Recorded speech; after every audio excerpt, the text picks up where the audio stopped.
അദ്ധ്യായം 112 അൽ ഇഖ്ലാസ് മക്കയിൽ അവതരിച്ചത്.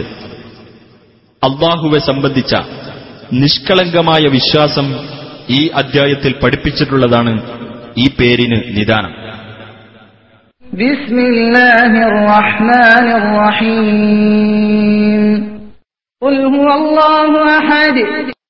നബിയെ പറയുക, കാര്യം അല്ലാഹു ഏകനാണ് എന്നതാകുന്നു. അല്ലാഹു സ്വമദ്. അല്ലാഹു ഏവർക്കും ആശ്രയമായിട്ടുള്ളവനാകുന്നു. ലം യലിദ് വലം യൂലദ്. അവൻ ആർക്കും ജന്മം നൽകിയിട്ടില്ല, ആരുടെയും സന്തതിയായി ജനിച്ചിട്ടുമില്ല.